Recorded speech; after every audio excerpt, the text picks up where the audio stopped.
Good evening students. आज का topic है किरचॉफ्स लॉज यानी किरचॉफ या किरचॉफ का नियम। ये किरचॉफ एक साइंटिस्ट का नाम है। इन्होंने दो नियम दिया जिनको हम किरचॉफ्स लॉ कहते हैं। करंट दो टाइप का होता है, एक है डीसी करंट और एक है एसी करंट। डीसी करंट को डायरेक्ट करंट कहते हैं, हिंदी में दिष्ट धारा, और एसी करंट को अल्टरनेटिंग करंट कहते हैं, हिंदी में प्रत्यावर्ती धारा। यह जो चैप्टर हम लोग पढ़ रहे हैं करंट इलेक्ट्रिसिटी, इसमें केवल डीसी करंट के बारे में ही हम लोग बात कर रहे हैं। इस चैप्टर में अल्टरनेटिंग करंट के बारे में नहीं पढ़ाई करना है। अल्टरनेटिंग करंट का एक अलग से चैप्टर है, चैप्टर 5, उसमें हम लोग अल्टरनेटिंग करंट के बारे में बात करेंगे। अभी हम लोग जितना भी करंट, कहीं भी करंट के बारे में बात कर रहे हैं वो सब डीसी करंट है, ठीक है। सर्किट को हिंदी में परिपथ कहते हैं। सर्किट को क्या कहते हैं? परिपथ। सर्किट भी दो प्रकार का होता है, एक होता है डीसी सर्किट, एक होता है एसी सर्किट। वैसा सर्किट जिसमें केवल डीसी करंट फ्लो हो उसको डीसी सर्किट कहेंगे, वैसा सर्किट जिसमें एसी करंट फ्लो हो उसको एसी सर्किट कहेंगे। ये सेल है, बैटरी है, और बैटरी से जब भी करंट निकलता है ये डीसी करंट निकलता है। Cell gives always DC current. इस बात को याद रख लीजिए कि बैटरी से जब भी जो करंट निकलेगा या बैटरी से जो भी करंट हम लोगों को मिलता है वो सब डीसी करंट है। ये सब हम पढ़ा चुके हैं, एक बार हम रिमाइंड कर देते हैं आपको। ये दो पॉइंट है ए और बी, बीच में एक रेसिस्टर है आर जिससे करंट फ्लो हो रहा आई। जब भी किसी रेसिस्टर से करंट फ्लो होता है तो वह कुछ ना कुछ वोल्टेज खाएगा। अगर ये वोल्टेज कंज्यूम करेगा तो इस दोनों पॉइंट के पोटेंशियल में डिफरेंस आएगा। तो VA माइनस VB, ए और बी पॉइंट का potential difference VA minus VB, इसका वैल्यू हम कैसे लिखेंगे? तो इसका वैल्यू लिखने का नियम बताए थे कि A से B तक जाइए। अगर आपको VA माइनस VB निकालना है तो A से B जाना होगा, अगर VB माइनस VA निकालना है तो B से A आना होगा। तो चलिए A से B जाते हैं। A से B जाने में देखिए ये जो रेसिस्टर है ये कितना वोल्टेज खा जाएगा? I into R। जब किसी रेसिस्टर R से I एम्पियर का करंट फ्लो होगा तो कितना वोल्ट खाएगा? IR। इसका साइन प्लस IR तब लेंगे जब धारा की दिशा में चलेंगे अलोंग द करंट, और माइनस IR तब लेंगे जब करंट के अपोजिट चलेंगे। तो यहाँ चूंकि हम लोग करंट के अलोंग जा रहे हैं तो यहाँ पर क्या लिखेंगे? VA माइनस VB बराबर प्लस IR। इसमें देखिए VA माइनस VB निकालना है तो क्या करेंगे? A से B तक जाएंगे। पहले हमको बैटरी मिला, बैटरी का पॉजिटिव प्लेट मिला तो प्लस ई। ईएमएफ का साइन प्लस ई तब लेंगे जब पहले पॉजिटिव प्लेट मिलेगा, अगर पहले निगेटिव प्लेट मिलेगा तो माइनस ई। तो ए से बी जब चलेंगे तो बैटरी के ईएमएफ का साइन हम क्या लेंगे? प्लस ई। ये जो बैटरी का इंटरनल रेसिस्टेंस है इससे आई एम्पियर का करंट फ्लो हो रहा है तो यह कितना वोल्ट खाएगा? IR। चूंकि धारा की दिशा में जा रहे हैं तो प्लस IR।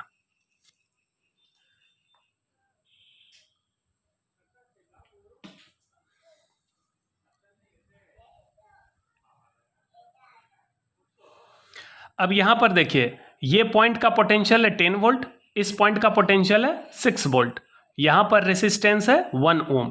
करंट किधर से किधर फ्लो होगा? करंट हमेशा हाई पोटेंशियल टर्मिनल से लो पोटेंशियल टर्मिनल की ओर फ्लो होता है। तो करंट का डायरेक्शन 10 वोल्ट से किधर होगा? 6 वोल्ट की तरफ होगा। करंट का फॉर्मूला क्या होता है? Potential difference bye resistance. तो पोटेंशियल में डिफरेंस कितना है? 10 माइनस 6 यानी 4 वोल्ट, और रेसिस्टेंस कितना है? 1 ओम।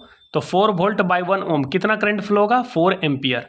करंट का फॉर्मूला क्या हो गया? करंट का फॉर्मूला होता है पोटेंशियल डिफरेंस बाय रेसिस्टेंस। तो यहां से क्या मिलेगा? पोटेंशियल डिफरेंस बराबर I इंटू आर। यही तो ओम का नियम है। किसी रेसिस्टर के दोनों टर्मिनल का जो पोटेंशियल डिफरेंस होगा यानी VA माइनस VB जो होगा वो क्या लिखते हैं? IR। ये ओम का नियम है, ओम्स लॉ जो हम लोग पढ़ चुके हैं। तो करंट का वैल्यू कैसे निकालेंगे? किसी रेसिस्टर के दोनों टर्मिनल का पोटेंशियल डिफरेंस ले लीजिए, उसको रेसिस्टेंस से डिवाइड करिए, आपको करंट मिल जाएगा। एक चीज और जानिए, अगर करंट का वैल्यू 6 एम्पियर है, अगर करंट का वैल्यू 6 एम्पियर है तब तो ठीक है, पॉजिटिव वैल्यू है। अगर करंट का वैल्यू -6 एम्पियर है तो इसका मतलब क्या हुआ? इसका मतलब करंट निगेटिव हो गया। इसका अर्थ क्या हुआ? निगेटिव करंट का क्या मतलब होता है? निगेटिव करंट का मतलब ये होता है कि उसका डायरेक्शन उल्टा हो गया, हमने जो डायरेक्शन माना था उससे ठीक उल्टा डायरेक्शन उसका हुआ। जैसे मान के चलिए कि यहां पर I का वैल्यू आ गया -6 एम्पियर, इस डायग्राम में I का वैल्यू मान लो -6 एम्पियर आ गया। इसका मतलब ये हुआ कि I का वैल्यू 6 एम्पियर हुआ, ये माइनस बता रहा है उल्टा डायरेक्शन, मतलब आपने जो डायरेक्शन माना है उसका ठीक उल्टा डायरेक्शन होगा। ठीक है, आपने क्या माना है, करंट का डायरेक्शन माना है A से B की ओर, अगर निगेटिव वैल्यू आ गया तो इसका मतलब करंट का डायरेक्शन एक्चुअल डायरेक्शन B से A की ओर होगा। ठीक है, तो जब भी हम कोई भी डायरेक्शन करंट का लेंगे, अगर वह डायरेक्शन लेने पर पॉजिटिव वैल्यू आ रहा है तो इसका मतलब हमारा लिया गया डायरेक्शन सही है। अगर हमारा करंट का वैल्यू निगेटिव आ गया तो इसका मतलब हमने जो डायरेक्शन माना है ठीक उसका उल्टा डायरेक्शन होगा। चलिए अब टॉपिक को स्टार्ट करते हैं।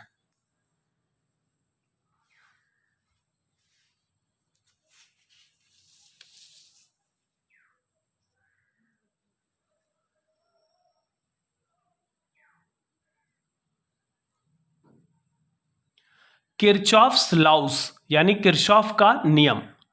To solve the problems of DC circuit Kirchhoff gave 2 laws. DC circuit के प्रॉब्लम को सॉल्व करने के लिए किरचॉफ ने 2 नियम दिए। तो हम लोग जो अभी सर्किट पढ़ रहे हैं वो सब डीसी सर्किट है, एसी सर्किट के बारे में तो बात कर नहीं रहे हैं। वैसे भी ये चैप्टर पूरा का पूरा डीसी सर्किट के लिए ही है। तो डीसी सर्किट के प्रॉब्लम को सॉल्व करने के लिए किरचॉफ जो साइंटिस्ट थे उन्होंने 2 नियम दिए, और ये दोनों नियम बहुत इंपॉर्टेंट है, एग्जाम में आते हैं, इसलिए अच्छे से ध्यान देके पढ़िए।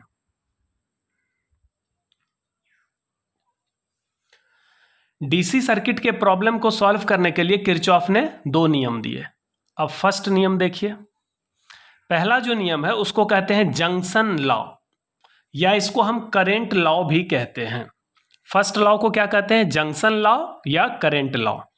करेंट लॉ मतलब हो गया धारा नियम, और जंक्शन लॉ का मतलब हो गया संधि नियम। जंक्शन क्या हो गया, जंक्शन का मतलब संधि, यानी जहां पर 2 या 2 से अधिक ब्रांच आकर मिलता है। जैसे डायग्राम में देखिए, यह P एक जंक्शन है, यह P एक पॉइंट है, जंक्शन है, जहां पर 5 ब्रांच आकर मिल रहा है। इधर से एक तार आ रहा है, इधर से एक दूसरा ब्रांच, तीसरा, चौथा, 5वां, तो यहाँ पर 5 ब्रांच, यानी जिस बिंदु पर 2 या 2 से अधिक ब्रांच आकर मिलता है सर्किट के, उस पॉइंट को हम लोग जंक्शन कहते हैं। ठीक है, तो फर्स्ट लॉ क्या कहलाएगा, जंक्शन लॉ या करंट लॉ, यानी संधि नियम या धारा नियम। देखिए, this law is also called KCL। इस नियम को हम KCL भी कहते हैं। KCL का पूरा नाम हो गया किरचॉफ करेंट लॉ। KCL का पूरा फॉर्म याद रखना, किरचॉफ करेंट लॉ। तो ये जो करेंट लॉ है या जंक्शन लॉ, इसको हम KCL कहते हैं। जब भी हम KCL बोलेंगे तो समझ लेना किरचॉफ करेंट लॉ यानी फर्स्ट लॉ के बारे में बात कर रहे हैं, यानी जंक्शन लॉ के बारे में बात कर रहे हैं। अकॉर्डिंग टू दिस लॉ, यानी इस नियम के अनुसार, एट एनी जंक्शन, किसी भी जंक्शन पर या किसी भी संधि पर, the sum of incoming current, incoming current मतलब आने वाला करंट, आउटगोइंग करंट का मतलब जाने वाला current, sum of incoming current यानी आने वाली धाराओं का योगफल, is equal to the sum of outgoing current, जाने वाली धाराओं के योगफल के बराबर होता है। यानी किसी भी जंक्शन पर जितना करंट आ रहा है उसका सम और जितना करंट जा रहा है उसका सम बराबर होता है। यहाँ इस डायग्राम में देखिए, यह P एक जंक्शन है जहां पर 5 ब्रांच मिल रहा है। यहां पर I1 करंट जंक्शन की ओर जा रहा है, तो यह इनकमिंग करंट हुआ। I2 करंट जंक्शन की ओर जा रहा है, यह भी इनकमिंग करंट है। I3 करंट जंक्शन से दूर जा रहा है, इसको आउटगोइंग करंट कहेंगे। I4 जंक्शन से दूर जा रहा है, यह आउटगोइंग करंट है। और I5 यह भी जंक्शन से दूर जा रहा है, इसको भी आउटगोइंग करंट कहेंगे। ठीक है, तो किसी भी जंक्शन पर जितना करंट आएगा उसका योगफल किसके बराबर होगा, जितना करंट जाएगा उसके बराबर। At any junction the sum of incoming currents is equal to the sum of outgoing currents. This law follows the principle of charge conservation. यह नियम आवेश संरक्षण के सिद्धांत का पालन करता है। ये वेरी वेरी इंपॉर्टेंट है, ऑब्जेक्टिव क्वेश्चन के लिए कई बार पूछा गया है बोर्ड एग्जाम में कि किरचॉफ का जो करंट लॉ है यह किस सिद्धांत का पालन करता है। आपको कई सारा ऑप्शन दिया जाएगा, charge conservation, energy conservation, mass conservation, none of these. तो आपको लगाना है चार्ज कंजर्वेशन, क्योंकि करंट का मतलब होता है rate of charge flow. Current का मतलब रेट ऑफ चार्ज फ्लो, जितना करंट आया उतना करंट निकल गया। कि करंट यहाँ पर जमा तो नहीं होगा। मान लो इधर से आया 5 एम्पियर, इधर से आया 4 एम्पियर, तो यहाँ पर टोटल कितना करंट आ गया, 9 एम्पियर आया।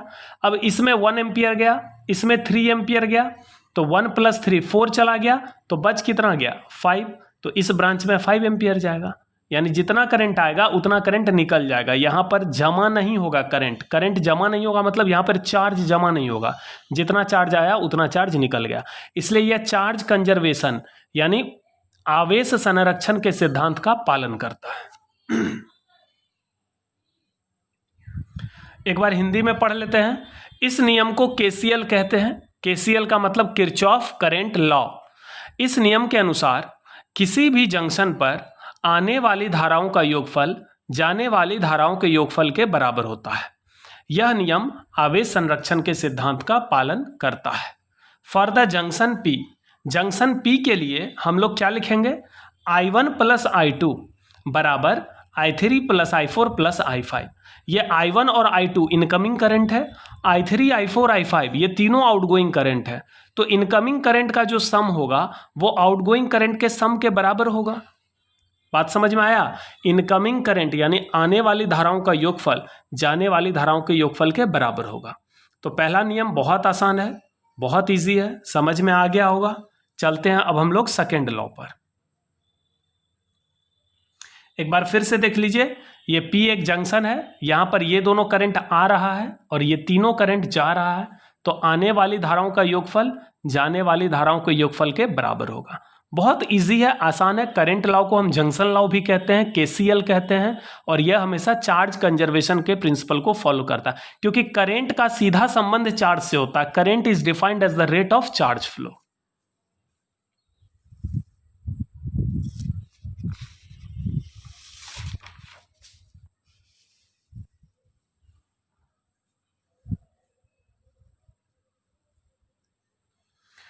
अब देखिए सेकंड क्या है, लूप लॉ या पोटेंशियल लॉ, यानी लूप नियम या विभव नियम। पोटेंशियल को विभव कहते हैं, लूप को हिंदी में लूप ही कहेंगे। तो लूप लॉ या potential law, this law is also called KVL. KVL का पूरा नाम हो गया किरचॉफ वोल्टेज लॉ। केसीएल मतलब किरचॉफ करंट लॉ, दूसरा हो गया किरचॉफ वोल्टेज लॉ। वोल्टेज का मतलब पोटेंशियल, वोल्टेज का मतलब पोटेंशियल। तो पोटेंशियल लॉ को लूप लॉ भी कहते हैं, इसी को केवीएल कहते हैं। According to this law, the algebraic sum of all potential differences in a closed loop is 0। This law follows the principle of energy conservation. यह जो नियम है यह ऊर्जा संरक्षण के सिद्धांत का पालन करता है। और पहला वाला जो लॉ है केसीएल, वो चार्ज कंजर्वेशन के प्रिंसिपल को फॉलो करता है, और केवीएल जो है ये किरचॉफ वोल्टेज लॉ। वोल्टेज का संबंध एनर्जी से होता है। पोटेंशियल आप कैसे डिफाइन करते हैं, अगर किसी पॉइंट का पोटेंशियल 6 वोल्ट है तो इसका मतलब 6 जूल पर कूलम, इसका मतलब 1 कूलम चार्ज का एनर्जी यानी पोटेंशियल एनर्जी 6 जूल है। इसका मतलब पोटेंशियल का संबंध एनर्जी से है, इसलिए यह एनर्जी कंजर्वेशन के प्रिंसिपल को फॉलो करता है। और करंट का संबंध चार्ज से है, इसलिए वह चार्ज कंजर्वेशन के प्रिंसिपल को फॉलो करता है। तो जब हम बोलेंगे केसीएल तो वह हो जाएगा चार्ज कंजर्वेशन, और जब हम बोलेंगे केवीएल तो ये हो जाएगा एनर्जी कंजर्वेशन। इस नियम के अनुसार क्या है, the algebraic some, algebraic sum का मतलब होता है बीजगणितीय योगफल ऑफ ऑल पोटेंशियल डिफरेंसेस। जितना भी पोटेंशियल डिफरेंस होगा, जितना भी विभवांतर होगा, सबका बीजगणितीय योगफल इन ए क्लोज्ड लूप, किसी बंद लूप में हमेशा 0 होता है। तो किसी बंद लूप में सभी विभवांतरों का बीजगणितीय योगफल हमेशा 0 होता है। एक बार हम इसको हिंदी में पढ़ते हैं।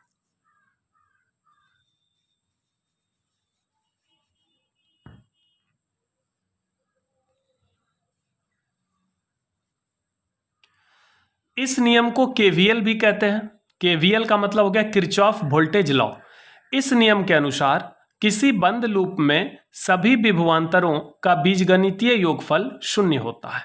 किसी भी बंद लूप में, याद रखिए किसी बंद लूप में, यानी यह जो नियम है बंद लूप के लिए है।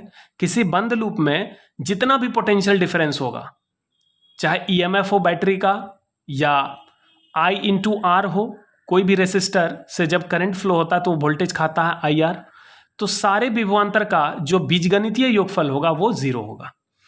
यह नियम ऊर्जा संरक्षण के सिद्धांत का पालन करता है। अब यहां पर एक एग्जाम्पल ले रहे हैं, डायग्राम देखिए।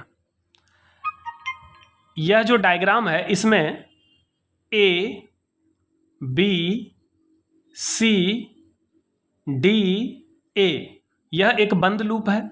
इस बंद लूप का नाम फिर से हम बोल रहे हैं A, B, C, D, A। इस बंद लूप में देखिए कितना रेसिस्टर है। एक रेसिस्टेंस यहां पर है,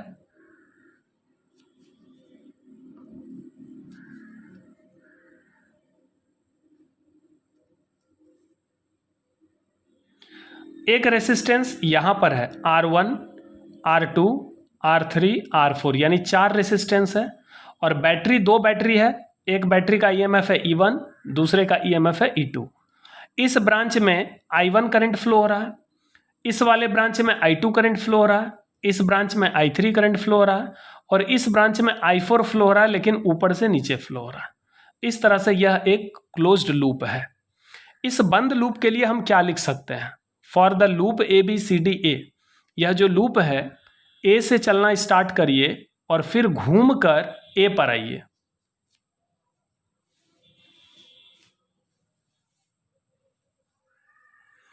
A, B, C, D, A। अब VA माइनस VB, यह A एक पॉइंट है, B एक पॉइंट है। इस दोनों पॉइंट का पोटेंशियल डिफरेंस हम लिखना चाहते हैं। कैसे लिखेंगे? VA minus VB। तो A से B पर जाइए, बीच में आप देखिए एक रेसिस्टर है, यह कितना वोल्ट खाएगा? I1 R1। चूंकि करंट के दिशा में हम लोग जा रहे हैं इसलिए प्लस I1 R1 लिखेंगे। तो VA माइनस VB, इस दो पॉइंट का पोटेंशियल डिफरेंस क्या लिखेंगे? Plus I1 R1। उसी तरह से B से C पर जाएंगे, VB माइनस VC। तो VB माइनस VC का वैल्यू हम लिखेंगे प्लस I2 R2। चूंकि R2 रेसिस्टर से I2 करंट फ्लो हो रहा है तो यह कितना वोल्टेज खाएगा? I2 R2। चूंकि जब हम B से C जाएंगे तो करंट के अलोंग जा रहे हैं, धारा की दिशा में जा रहे हैं, तो प्लस I2 R2। अब आपको C से D जाना है, VC माइनस VD। तो जब हम C से D जाएंगे तो पहले जो बैटरी आएगा, इस बैटरी का निगेटिव टर्मिनल पहले आ रहा है तो माइनस E1 लेंगे। इसके ईएमएफ का साइन माइनस क्यों होगा? क्योंकि पहले निगेटिव टर्मिनल आ गया। लेकिन यह जो वोल्टेज खाएगा I3 R3, इसको प्लस रखेंगे क्योंकि करंट के दिशा में जा रहे हैं। तो minus E1 plus I3 R3, यहाँ पर हमने लिखा है VC माइनस VD का वैल्यू। और लास्ट में लिखेंगे VD माइनस VA का वैल्यू, VD माइनस VA। इसके लिए हमको D से A पर जाना होगा। अब देखिए ये जो रेसिस्टर है कितना वोल्टेज खाएगा? I4 R4। लेकिन ये माइनस में इसलिए होगा क्योंकि करंट आ रहा है ऊपर से नीचे और हम जा रहे हैं नीचे से ऊपर, तो माइनस I4 R4। और बैटरी के ईएमएफ का साइन प्लस होगा क्योंकि पॉजिटिव टर्मिनल पहले आएगा। जब आप D से A की ओर जाओगे तो पहले कौन सा टर्मिनल आएगा? पॉजिटिव, तो प्लस E2। अब क्या करते हैं, इस चारों इक्वेशन को ऐड करते हैं, सभी को जोड़ दीजिए। एडिंग ऑल दीज यानी सभी को जोड़ने पर जब हम सबको जोड़ेंगे तो क्या होगा देखिए, plus VA minus VA cancel होगा, plus VB minus VB cancel, plus VC minus VC cancel, plus VD minus VD cancel. ये सब कैंसिल होके 0 हो जाएगा। तो LHS में 0 बचेगा बराबर। अब सारे RHS को जोड़ो, I1 R1 plus I2 R2, ये देखो I1 R1 plus I2 R2, minus E1 plus I3 R3, minus E1 plus I3 R3, minus I4 R4 plus E2। ठीक है, RHS मिल गया। अब इसको हम थोड़ा सा इस तरह लिख सकते हैं। पहले आप RHS को लिखिए, I1 R1 plus I2 R2, इसको हम प्लस माइनस E1 लिख सकते हैं, plus I3 R3 plus minus I4 R4 plus E2, और इधर क्या है? बराबर 0। अब ध्यान से देखिए, ये जितना भी पोटेंशियल डिफरेंस है सबका एल्जेब्रिक सम क्या आ रहा है? 0। एल्जेब्रिक सम, जब भी हम बोलेंगे एल्जेब्रिक सम यानी बीजगणितीय योग, तो उसमें पोटेंशियल का साइन लेना पड़ेगा। अगर पोटेंशियल पॉजिटिव है तो पॉजिटिव लीजिए, निगेटिव है तो निगेटिव लीजिए। ठीक है,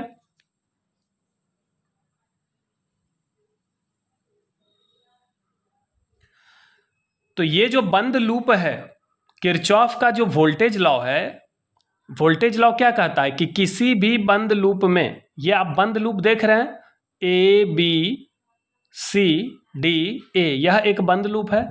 इस बंद लूप में जितना भी पोटेंशियल डिफरेंस है सबका एल्जेब्रिक सम 0 होगा। एकदम आसान नियम है कि किसी भी क्लोज्ड लूप में, किसी भी बंद लूप में सारे पोटेंशियल डिफरेंस, सभी विभवांतरों का एल्जेब्रिक सम 0 होगा। The algebraic sum of all potential differences in a closed loop is always 0। तो अब हम इसको दिखा रहे हैं। इस लूप में, यह जो बंद लूप है, इसके किसी एक पॉइंट से चलना स्टार्ट करो। आपको मन है तो ए से स्टार्ट करो चलना, आप बी से भी चलना स्टार्ट कर सकते हो, कहीं से भी आप चलना स्टार्ट करिए। मान लो हम ए से चलना शुरू करते हैं और किसी भी डायरेक्शन में आपको घूमकर फिर वापस इसी पॉइंट पर आना है। चाहे आप इधर क्लॉकवाइज डायरेक्शन में घूमिए, यानी ए से बी, बी से सी, सी से डी, डी से ए, या आप एंटी क्लॉकवाइज भी घूम सकते हैं, ए से डी, डी से सी से बी, बी से ए। जिधर मन हो उधर जाइए, किसी एक बिंदु से चलना प्रारंभ करिए और किसी एक दिशा में पूरा घूम जाइए। तो हम मान लीजिए ए से चलना प्रारंभ करते हैं और क्लॉकवाइज डायरेक्शन में चलते हैं, और जितना भी पोटेंशियल डिफरेंस आएगा सबको उसके प्रॉपर चिन्ह के साथ जोड़ते चले जाइए। सबका जोड़ने पर वैल्यू 0 आएगा। चलिए यहां से चलना स्टार्ट करते हैं। पहला पोटेंशियल डिफरेंस आएगा I1 R1, जिसका चिन्ह प्लस होगा क्योंकि करंट के लॉन्ग जा रहे हैं। तो प्लस I1 R1, फिर यहां पर आएगा प्लस I2 R2, फिर यहां minus E1, plus I3 R3, फिर यहाँ माइनस I4 R4 क्योंकि करंट के अपोजिट जा रहे हैं, फिर यहाँ प्लस E2, फिर ये वापस आ गए ए पर, तो बराबर 0।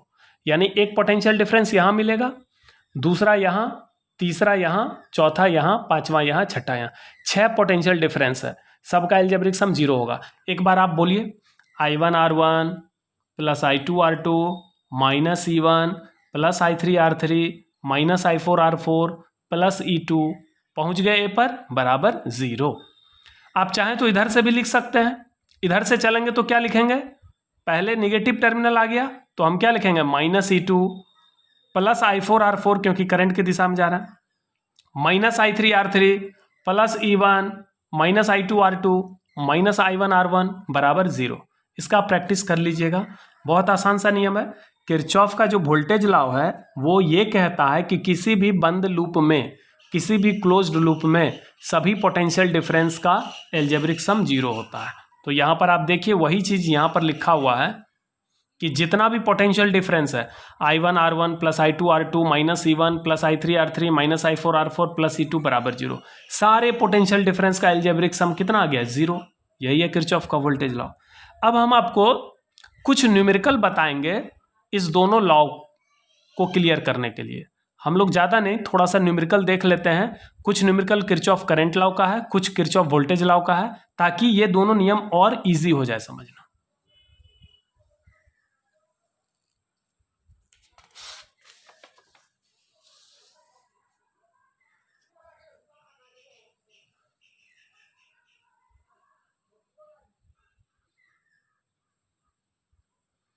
सम न्यूमेरिकल्स।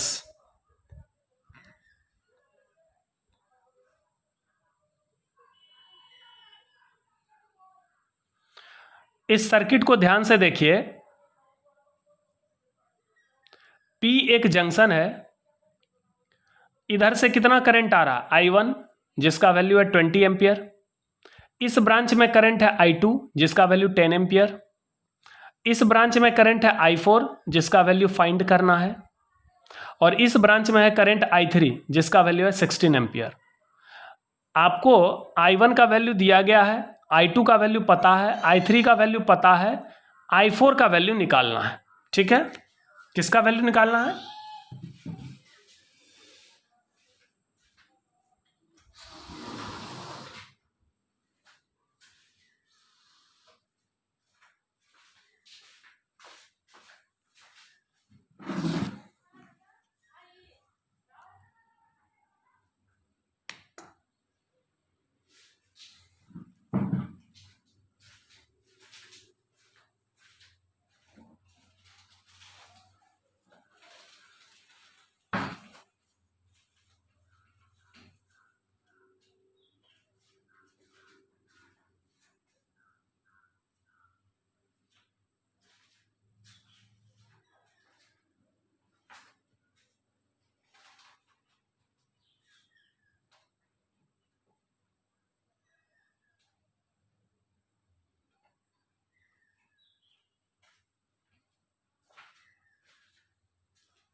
क्वेश्चन है find the value of I4।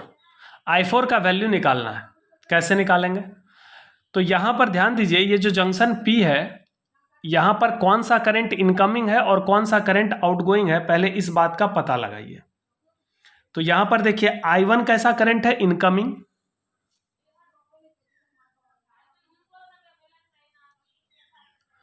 I2 कौन सा करंट है, इनकमिंग। ये भी आ रहा है जंक्शन की ओर, ये भी आ रहा है जंक्शन की ओर, लेकिन ये जा रहा है और ये भी जा रहा है।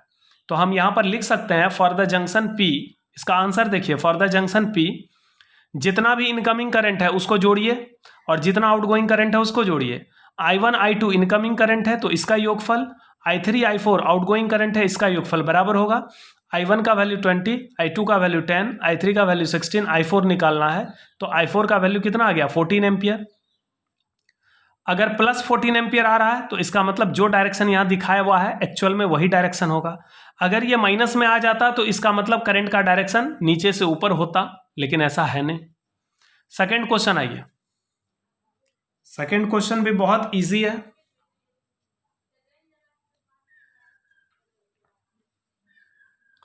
ये सर्किट है, इधर से देखिए 3 जंक्शन है, एक जंक्शन है A, एक जंक्शन है B और एक जंक्शन है C। 3 जंक्शन है। जंक्शन A पर इधर से कितना एम्पियर आ रहा है, 10 एम्पियर। ऊपर से कितना एम्पियर आ रहा है, 8 एम्पियर। इधर कितना जा रहा है, I1, और इधर कितना जा रहा है, 4 एम्पियर। यानी जंक्शन A पर आप क्या लिखिएगा,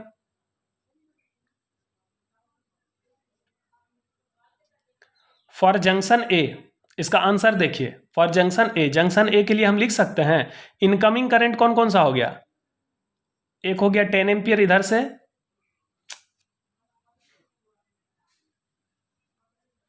इधर से 10 हो गया, उधर से 8 हो गया।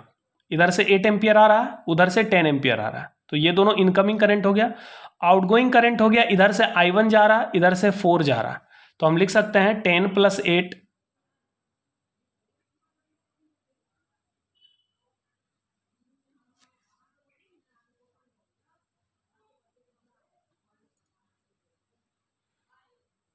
10 + 8 = I1 + 4।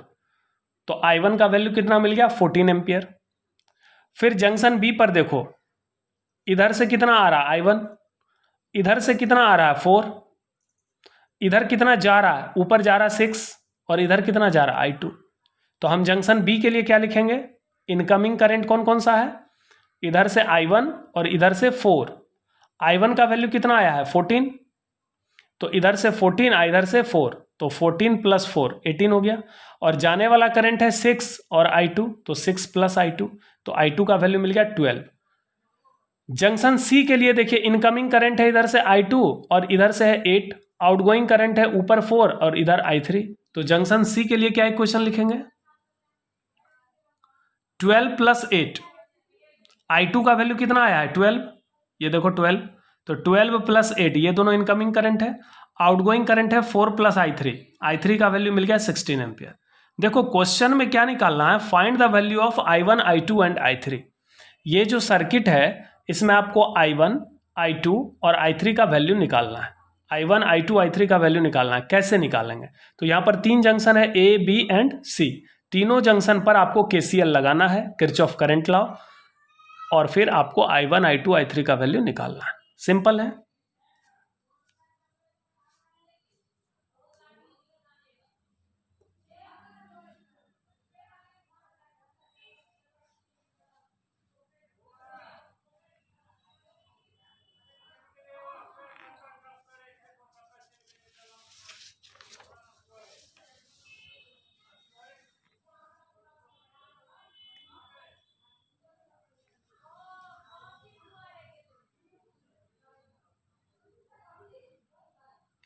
क्वेश्चन नंबर 3 देखिए, ये जंक्शन है P, इधर एक पॉइंट है B जिसका पोटेंशियल है 10 वोल्ट और बीच में रेसिस्टेंस है 10 ओम का। इधर एक पॉइंट है A, इस पॉइंट A का पोटेंशियल है 6 वोल्ट और ये बीच में रेसिस्टर है 20 ओम का। इधर एक पॉइंट है C, इसका पोटेंशियल है 5 वोल्ट और बीच में रेसिस्टर है 30 ओम का। इस पॉइंट P का पोटेंशियल कितना वोल्ट होगा ये निकालना है, और ये भी बताना है कि इस तीनों ब्रांच में, यानी ये जो ब्रांच है AP, ये ब्रांच PB और ये ब्रांच PC, तीनों ब्रांच में कितना करंट फ्लो होगा और किस डायरेक्शन में फ्लो होगा। क्वेश्चन क्या है, find potential of point P। Find potential of point P यानी बिंदु P का विभव बताएं, पॉइंट P का कितना पोटेंशियल होगा। Also find current in each branch, प्रत्येक ब्रांच में करंट का मान बताएं।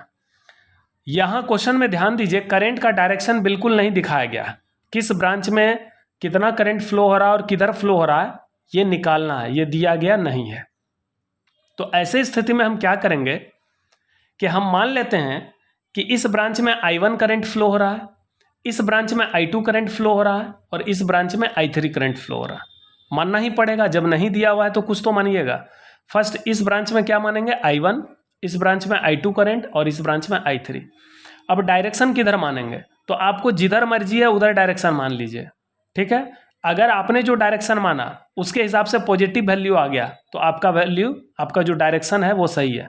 अगर आपने जो डायरेक्शन माना उसके हिसाब से निगेटिव वैल्यू आ गया तो आपका जो डायरेक्शन है वो गलत है, उल्टा डायरेक्शन होगा। तो डायरेक्शन का कोई लफड़ा नहीं है, आपको जिधर मर्जी है, जिधर इच्छा है उधर लीजिए, कोई दिक्कत नहीं है। मान लो हमने इस ब्रांच में कितना करंट माना, I1। अब डायरेक्शन किधर मानना है, तो ये आप पर डिपेंड करता है किधर मानोगे। आप चाहो तो करंट का डायरेक्शन A से P की ओर मान सकते हो, या आप चाहो तो करंट का डायरेक्शन P से A की ओर मान सकते हो।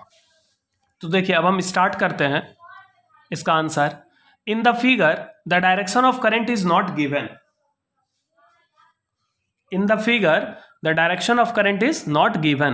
So we assume any arbitrary direction. चूंकि करंट का डायरेक्शन नहीं दिया गया है तो हम लोग कोई भी डायरेक्शन ले सकते हैं। लेट, अब देखिए हम क्या मान रहे हैं, current in the branch AP, ये जो आपका AP ब्रांच है, इस ब्रांच में हमने करंट मान लिया I1, और किधर से किधर मान लिया, फ्रॉम A टू P, यानी हमने मान लिया कि A से P की दिशा में I1 करंट फ्लो हो रहा है। आप चाहो तो ये भी मान सकते हो कि P से A फ्लो हो रहा है, हमने मान लिया A से P, कोई दिक्कत नहीं है। Current in the branch PB, हमने मान लिया कि PB ब्रांच में करंट का वैल्यू है I2, किधर से किधर, P से B, आप चाहो तो B से P भी मान सकते हो। Current in the branch PC बराबर I3 from P to C। इसके लिए यहां पर डायग्राम में देखिए हमने क्या क्या माना। हमने माना कि इस ब्रांच में I1 करंट फ्लो हो रहा है A से P, इस ब्रांच में I2 करंट फ्लो हो रहा है P से B, ये एरो दिखाया गया है। इस ब्रांच में I3 करंट फ्लो हो रहा है, I3 करंट फ्लो हो रहा है किधर, P से C की ओर। ये तो हमने मान लिया, दिया हुआ नहीं है। अब आप सोच रहे होंगे कि हम इधर ही क्यों माने, हम इधर क्यों नहीं मान सकते हैं। तो मान सकते हैं, आप चाहें तो करंट का डायरेक्शन इधर मान सकते हैं, इसका इधर मान सकते हैं, इसका इधर, जिसका मन जिधर लेना है वो आप पर डिपेंड करता है। आप किधर भी मानिए, कोई फर्क नहीं पड़ता।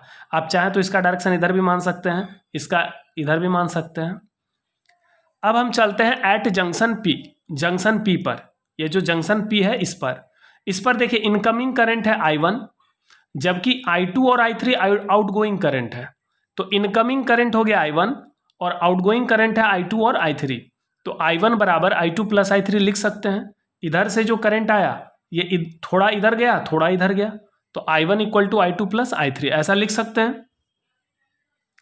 अब देखिए इस ब्रांच को ध्यान से देखिए, इस ब्रांच में ये बीच में क्या है, रेसिस्टर, इसका 2 टर्मिनल है, एक टर्मिनल है 6 वोल्ट पे, एक टर्मिनल P जो है इसका पोटेंशियल निकालना है। तो मान लेते हैं कि इस पॉइंट P का पोटेंशियल है V वोल्ट, यही तो निकालना है। पॉइंट P का पोटेंशियल नहीं दिया गया है, हम मान लेते हैं कि पॉइंट P का पोटेंशियल है V वोल्ट। तो इधर 6 वोल्ट, इधर V वोल्ट और बीच में 20 ओम का रेसिस्टर है। करंट किधर से किधर फ्लो हो रहा है, A से P, ये हमने माना है, पता नहीं किधर फ्लो हो रहा है, हो सकता है P से A फ्लो हो रहा हो। तो आपकी मर्जी, आप जिधर भी मान सकते हैं। लास्ट में तो सब कुछ दूध का दूध पानी का पानी हो जाएगा कि एक्चुअल में किधर करंट फ्लो हो रहा है, ये लास्ट में पता चलेगा। अभी नहीं पता है तो हम किसी एक डायरेक्शन में मान लेते हैं, ठीक है। तो हमने मान लिया करंट A से P की ओर फ्लो हो रहा है, इसका मतलब हम ये मान के चल रहे हैं कि करंट तो हमेशा हाई से लो फ्लो होता है, हाई वोल्टेज से लो वोल्टेज। इसका मतलब हम मान के चल रहे हैं कि ये हाई पोटेंशियल टर्मिनल है और ये लो पोटेंशियल टर्मिनल है। तो I1 का वैल्यू कैसे लिखेंगे? करंट का वैल्यू लिखेंगे VA minus VP by R, यानी 6 volt minus V volt by 20। यहाँ पर देखिए 6 माइनस V बाई 20। उसी तरह से I2 का वैल्यू कैसे लिखेंगे? तो I2 जो करंट है ये इधर से इधर फ्लो हो रहा है, इसका मतलब ये हाई पोटेंशियल है, ये लो पोटेंशियल है। तो हाई में लो घटाइए, इसका पोटेंशियल V आपने माना है V वोल्ट, हमने पॉइंट P का पोटेंशियल कितना वोल्ट माना है?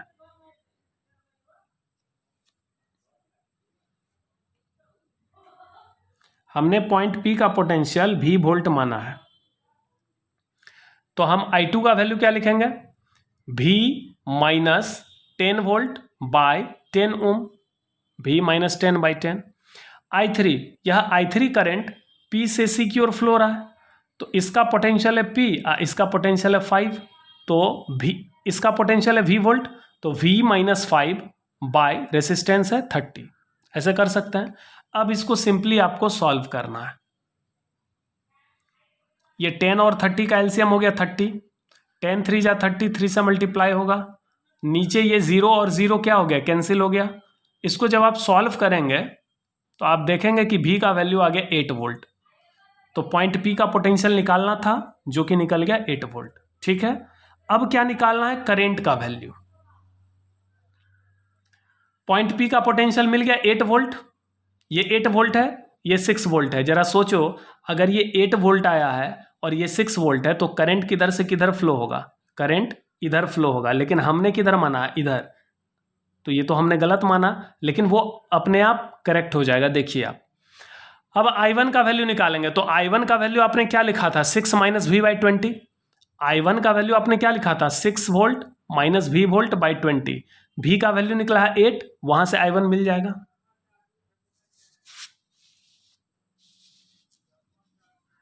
तो देखिए I1 का वैल्यू कैसे निकालेंगे?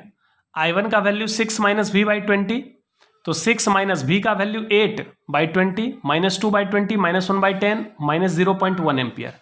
तो I1 का वैल्यू निगेटिव आ गया, इसका मतलब I1 का वैल्यू पॉजिटिव आया 0.1 एम्पियर। ये माइनस का मतलब है कि हमने जो डायरेक्शन माना था वो गलत माना था, एक्चुअल डायरेक्शन P से A होगा।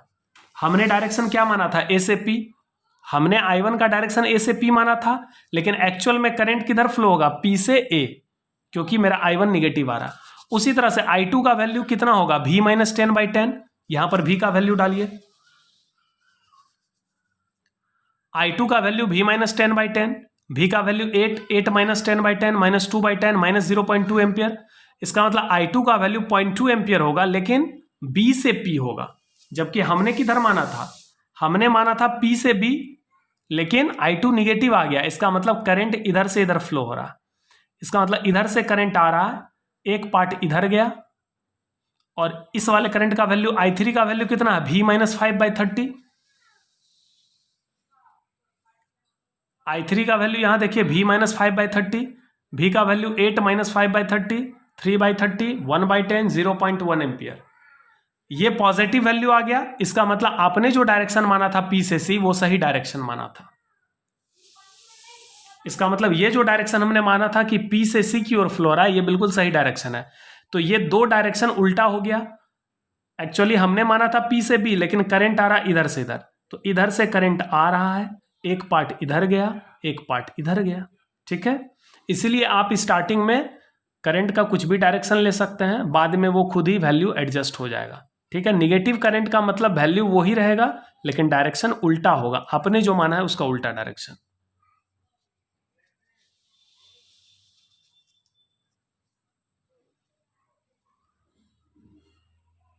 तो ये I1 भी निकल गया, I2 भी निकल गया, I3 भी निकल गया, और सबका डायरेक्शन भी निकल गया।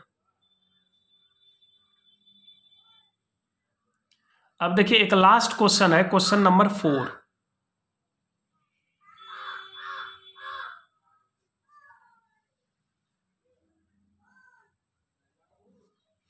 क्वेश्चन नंबर 4 का डायग्राम देखो, यहां एक बैटरी है, यहां भी एक बैटरी है। ये दोनों बैटरी पैरेलल में कनेक्ट है एक्सटर्नल लोड R के साथ। इस एक्सटर्नल लोड R का वैल्यू है 6 ओम। पहले बैटरी का EMF है 2 वोल्ट, इसका इंटरनल रेसिस्टेंस है 2 ओम जो इसके अंदर है। दूसरे बैटरी का ईएमएफ है 1 वोल्ट, इंटरनल रेसिस्टेंस 2 ओम, एक्सटर्नल लोड 6 ओम। इस बैटरी से I1 करंट गया, पॉइंट ए पर आया। इस बैटरी से I2 करंट आया, पॉइंट ए पर आया। और पॉइंट ए पर यह दोनों करंट ऐड होकर कितना हो गया, I।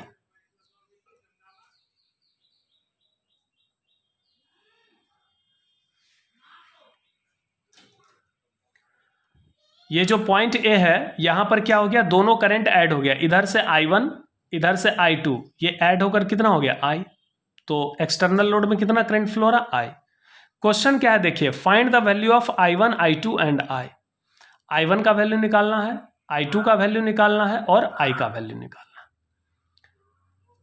अब देखिए इसका सॉल्यूशन, यहां पर हम लोग किरचॉफ वोल्टेज लॉ का इस्तेमाल करेंगे।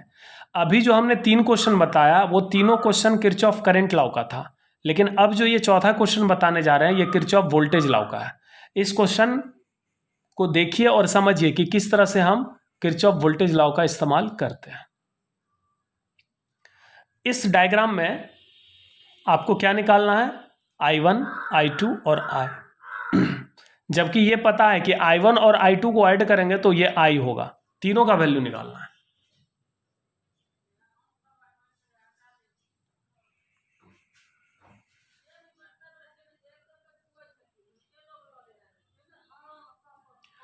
देयर आर 3 वेरिएबल्स, यहां पर 3 वेरिएबल है। एक वेरिएबल है I1 जिसका मान निकालना है, दूसरा वेरिएबल I2 जिसका मान निकालना है और तीसरा variable I। So we need 3 equation. तो 3 वेरिएबल निकालने के लिए 3 इक्वेशन चाहिए। जैसे x, y, z 3 वेरिएबल है, उसको निकालना है तो 3 इक्वेशन चाहिए। पहला इक्वेशन हम उठाएंगे KVL लॉ से, using KVL in loop AMN DCBA। तो ये कौन सा लूप है, देखिए AMN DCBA।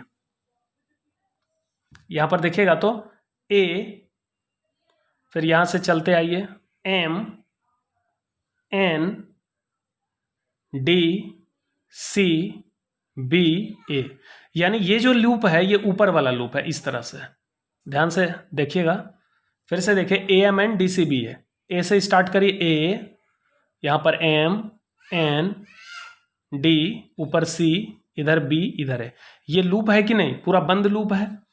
इस बंद लूप में जितना भी पोटेंशियल डिफरेंस है सबका एल्जेब्रिक सम 0 होगा। यही KVL लॉ था, किसी भी क्लोज्ड लूप में सारे पोटेंशियल डिफरेंस का एल्जेब्रिक सम 0 होता है।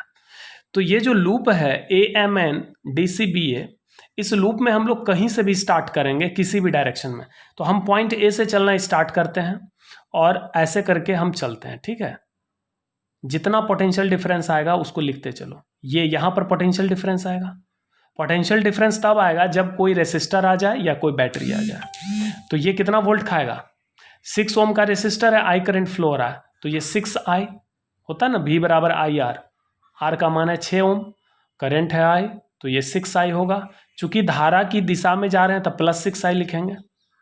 तो हम A से चलना स्टार्ट किए, सबसे पहले पहला पोटेंशियल डिफरेंस यहाँ पर मिला 6I, प्लस में लेंगे, फिर चलते गए चलते गए चलते गए, यहाँ पर बैटरी मिला और बैटरी का इंटरनल रेसिस्टेंस भी मिला।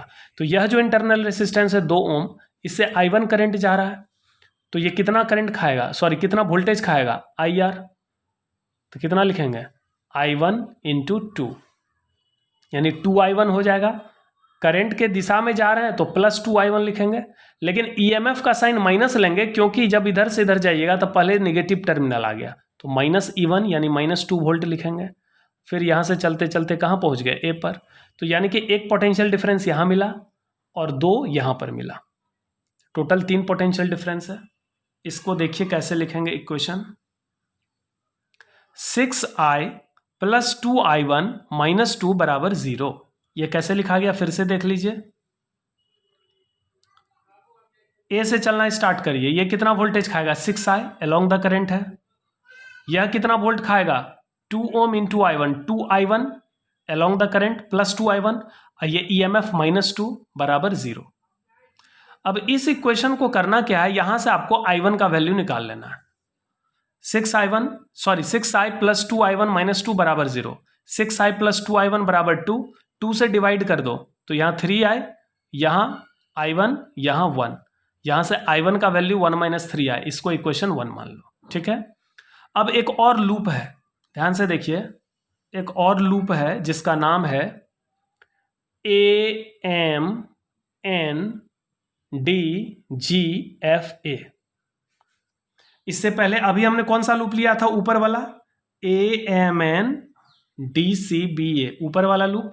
अब हम कौन सा लूप ले रहे हैं? नीचे वाला AMN, फिर से स्टार्ट करिए,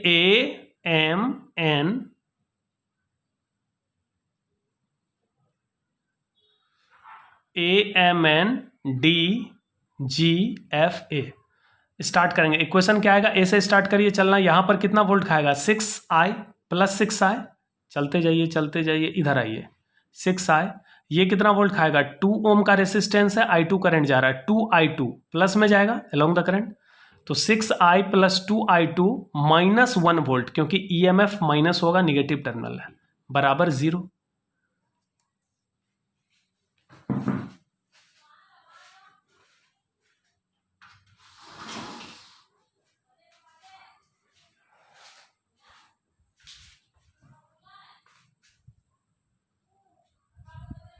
फिर से देखिए क्या लिखेंगे? 6I, आगे बढ़िए आगे बढ़िए, यहाँ पर रेसिस्टर है, 2 ओम करंट जा रहा है, I2 + 2I2, 6I + 2I2 -1 volt बराबर 0।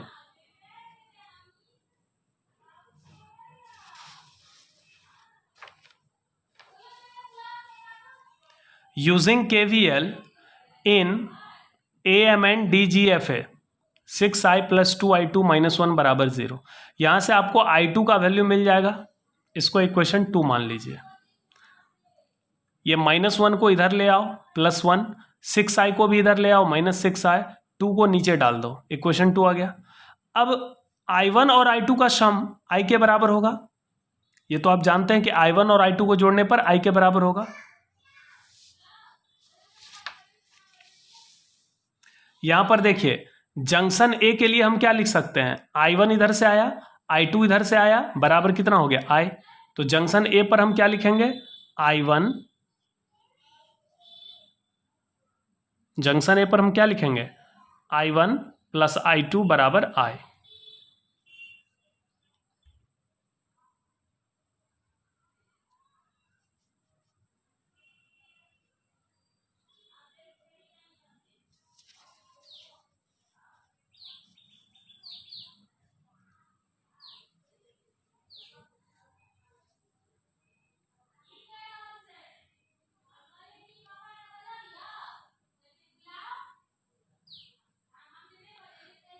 जंक्शन ए पर हम लिख सकते हैं I1 + I2 बराबर I।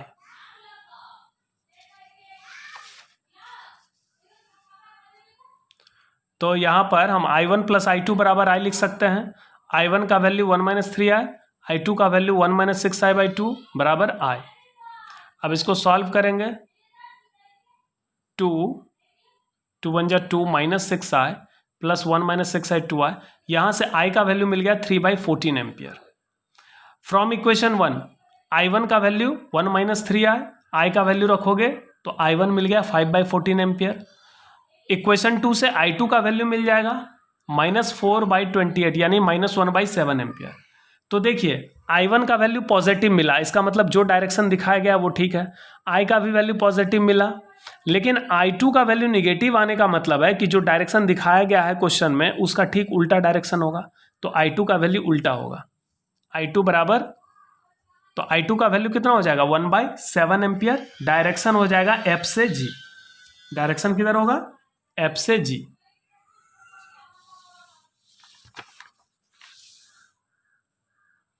क्वेश्चन में जो डायरेक्शन दिखाया गया है वो G से F दिखाया गया है। I2 का डायरेक्शन क्या दिखाया गया है? G से F, लेकिन एक्चुअल में इसका डायरेक्शन होगा F से G। यानी हो क्या रहा है? करंट इधर से आया, I1 पॉजिटिव आया, इसका मतलब करंट का यही डायरेक्शन होगा। I1 इधर से आएगा, इसका एक पार्ट इधर चला गया, एक पार्ट इधर आ गया। यानी एक्चुअल में हो क्या रहा है कि I1 बराबर हो रहा है I + I2।